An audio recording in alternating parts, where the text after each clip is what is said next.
Hey guys, what's up? Halo Reviewer here, and today I'll be doing a review on the DC Multiverse McFarlane Atrocitus Build-A-Figure action figure from the Darkest Night wave. So I actually picked up the whole wave recently. It was on sale on Amazon, so I got the whole wave for about 60 bucks. I said say less.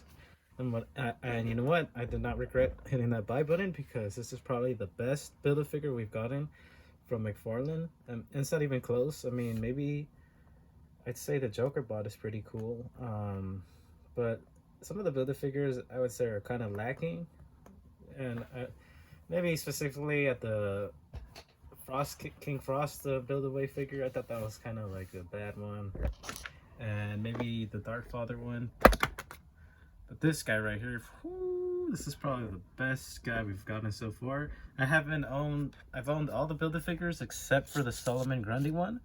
So you know what? When I get my hands on that guy and the horse wave as well, I did not complete that Build-A-Figure, but yeah, it's probably down there as well. Not to hate on the Build-A-Figure waves, but these deluxe figures have so much potential, and like this is a good example in my opinion of like that potential. The face is so nice. He's nice and tall. Like some people might say he's a little too big. Here we have Atrocitus with some normal or deluxe figures that are released from the McFarlane line, the Martian Manhunter and a Superman. He's almost just twice her height. Like I said, it's a good height for the figure. I remember when I first got the DC Universe Classics version, I was super disappointed because I paid a lot of money, probably as much as I paid for this Build-A-Figure wave, and it was such a small figure, and it was basically just on that basic bulk. This one is so much better. It has stitching on it. The height is so nice.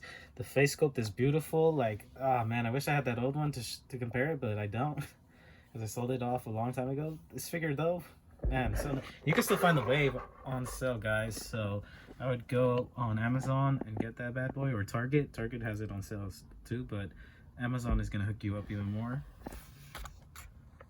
But yeah, I think he's the perfect height, especially for a Build-A-Figure. I'm not too mad. So here we're gonna get him next to some other Build-A-Figures. So here we got that Atrocitus figure next to that Joker bot and next to the Dark Father. Like I said, he's just a lot, maybe like 2 or 3 inches taller than these guys.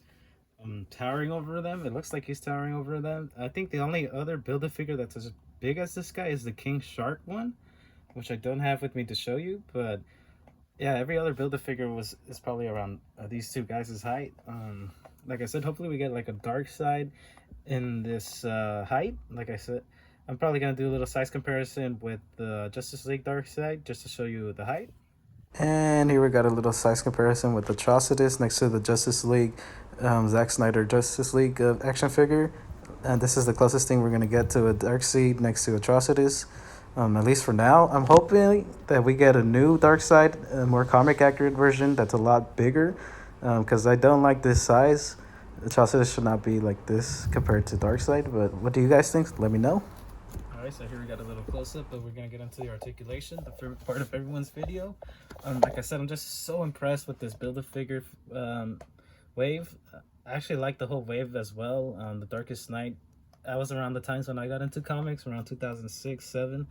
I was a big Marvel fan back then, but DC had all this hype with the Darkest Night and the Yellow Corpse War and all this other stuff that followed. And this is probably one of the best things that came out of it, Atrocitus. If I ever get the Batrocitus figure, I'll do a size comparison, but look at the stitching on this guy, man. It's the same as the Kyle Rayner's, and I've been such a big fan of that stitching. It's so beautiful. The boots, under the boots, just to get a good look at the figure. But yeah, let's get into articulation. You can take off the shoulder pads to make the head move around 360. I'm not gonna do that, but the shoulder pads kind of pop off.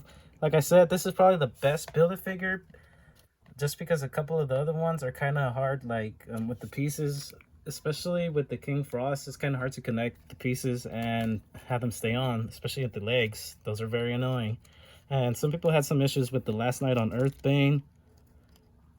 Get to the split spot. Yay, look at this guy. He's got some beefy legs. Atrocitus does not miss leg day, fellas.